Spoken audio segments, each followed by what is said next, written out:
इस अवसर पर मैं चाहता हूं कि भगवान शंकर की आराधना करना, पूजा करना, शिवलिंग का स्थापना करना, और उसी समय हनुमान को भेज देते हैं कि देखो जरा शीघ्रता करो, जाओ कैलाश पर्वत पर और वहां से शिवलिंग लाओ।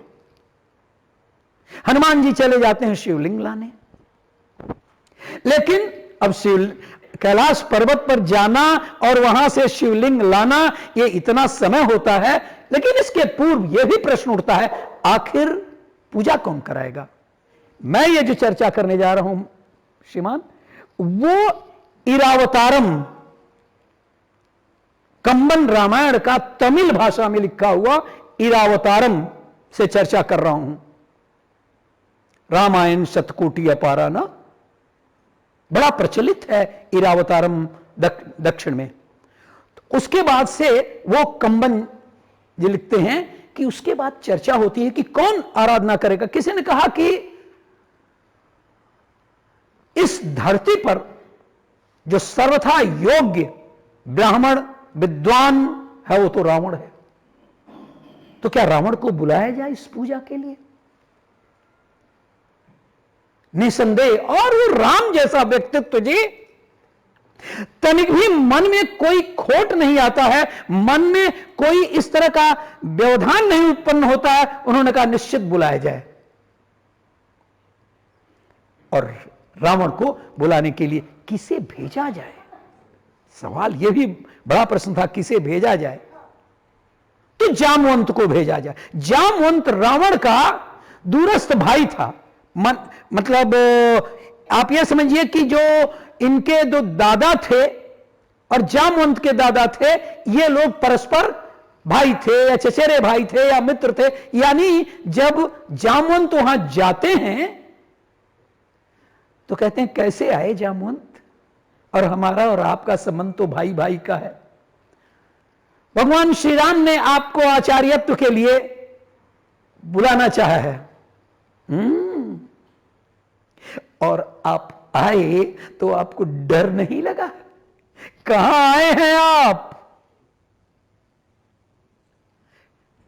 लंका में आए हैं, आपको जरा भी भय नहीं लगा? भय किसका लगेगा?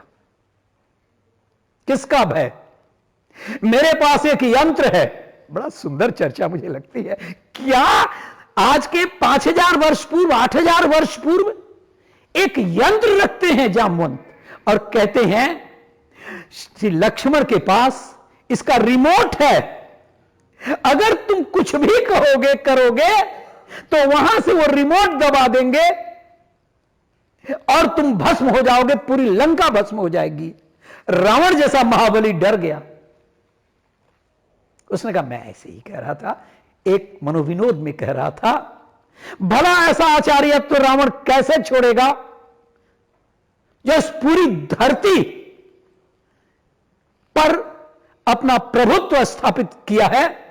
उस श्री राम का आचार्यत्व तो मैं छोड़ दूंगा। लेकिन क्या वहां पर आपके पास पूजन सामग्री सब है? तो फिर आचार्य आप किस लिए? किस लिए आचार्य?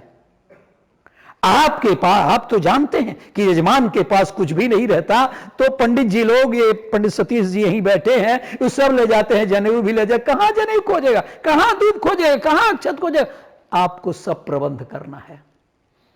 ठीक, जाकर के श्री राम को प्रणाम कहना और कहना कि मैं अवश्य आऊंगा और आचार्य के पद पर जरूर आसीन होऊंगा, आप जाइए।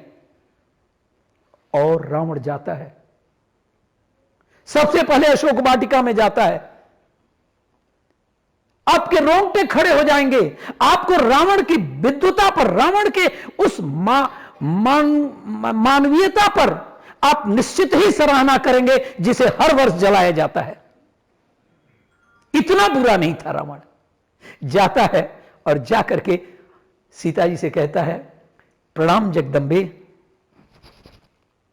प्रणाम जगदंबे, आपको श्री राम ने मुझको अपने आचार्यत्व पद के लिए हमें निमंत्रित किया है और मैंने स्वीकार कर लिया है।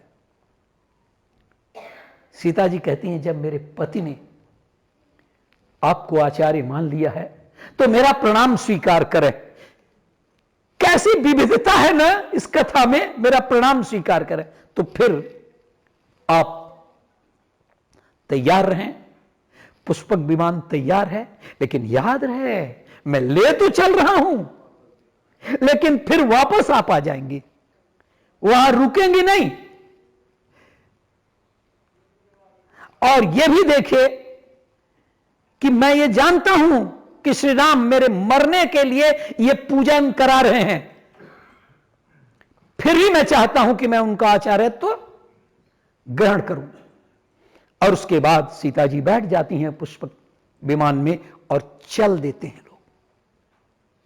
वहां पहुंचने पर जैसे ही पहुंचते हैं, श्री राम खड़े हो जाते हैं अपनी जगह पर, प्रणाम करते हैं। भारतीय जो हमारे ऋषियों की परंपरा रही है, ये जो मानवता रही है, ये जो दर्शन रहा है, संस्कार रहा है, आप कितना बड़ा संस्कार है। श्री राम खड़े हो जाते हैं अपनी जगह पर, प्रणाम करते हैं अपने ब्राह्मण आचार्य को।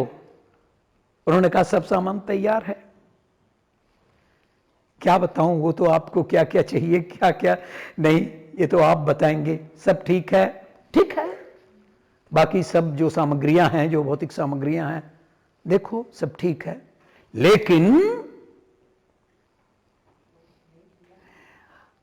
आखिरकार आपकी पत्नी कहां और बिना पत्नी के कैसे पूजा? उन्होंने कहा आप तो जानते हैं कि मेरी पत्नी नहीं है मेरे साथ, आप कोई उसका विकल्प ढूंढ लें। पंडित जी आप कोई विकल्प ढूंढ लें, हैं?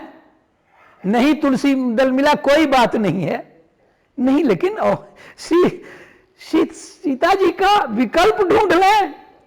उन्होंने कहा कैसे संभव है ये बात?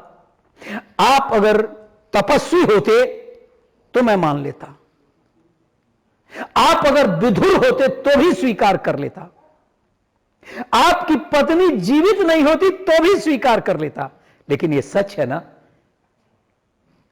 आपकी पत्नी जीवित है, आप विधुर नहीं हैं, आप तपस्वी नहीं हैं, इसलिए आपकी पत्नी को तो यहां रहना बहुत आवश्यक है। ऐसा लगा कि रावण इस आचार्यत्व पद को छोड़ के चला जाएगा। उन्होंने कहा अंगद सुग्रीव जल्दी से जाइए और पुष्पक विमान में सीता जी बैठी हुई हैं, उनको आदर सहित ले आइए। और सीता जी वहां पर सामने आ जाती हैं। उन्होंने कहा बैठिए।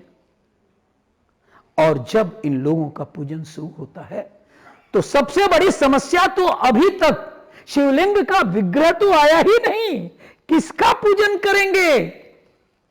समझ रहे ना क्यों नहीं आया? अरे हनुमान जी गए थे, संजीवनी तो ले आ दिए, लेकिन शिवलिंग का विग्रह नहीं ला पाए। तब तक सीता जी ने कहा कि आप मत परेशान हो, और वो आर्द्र बालू उसका से मतलब जो नम बालू होता है उसके पास गई और अपने हाथों से वो बालू सजा करके और उसके बाद शिवलिंग बनाई और वहां पर ले आकर के रख दी। और उसके बाद से शिवलिंग का पूजन शुरू हो गया। एक आंशिक रूप से यह तैयारी और यह पूजन शुरू हो गया। तब तक हनुमान जी पधार जाते हैं। कहते ये क्या, मैं जिसके लिए गया था और ये समाप्त। कहते इसको हटाइए इसको, मैं ले आया हूं वहां से, ये पत्थर ये बालू कब तक चलेगा बताइए। उसके बाद से वहां पर वो अपने शिव जो लाए हुए शिवलिंग को रखने की चेष्टा करते हैं। तो श्री राम ने कहा अच्छा ठीक है, तुम्हारी बात मानी जाएगी, आप इस बालुका को हटा दो, तुम्हारा रहेगा, इसमें क्रोध करने की तो कोई बात ही नहीं। ठीक। और हनुमान जी उस बालुका को जो शिवलिंग था उसको हटाने की चेष्टा करते हैं। हनुमान जैसा योद्धा जो पहाड़ को पूरे लेकर के चले आया, उस बालुका के शिवलिंग का जो विग्रह था नहीं हटा पाया।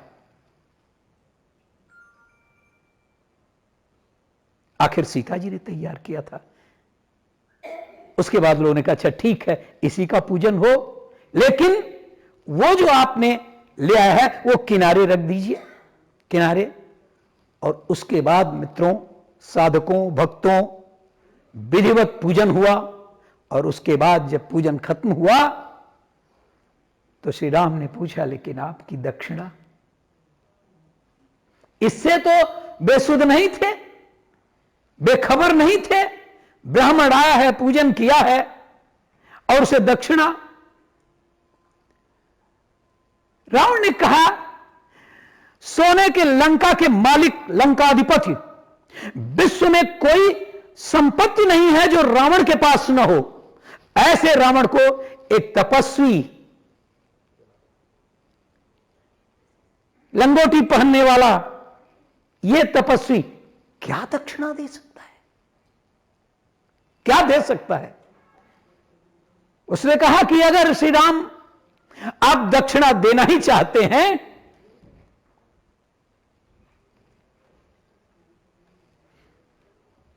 जब मैं मरूं, देखिए वहीं पर प्रकट हो गया कि रावण मरने ही वाला, कल ही बताया था, बेदन वखानी तासो रारी हट्ठानी, मुक्त की निशानी भवानी जानानी। अरे मूर्ख था क्या रावण, जो ये नहीं जानता था कि मैं इसको लाया हूं, सीता जी को, जगत जननी है, अपने सोने के महल में न रख करके उनको वहां रखा हूं, कभी कुदृष्टि मेरी नहीं पड़ी।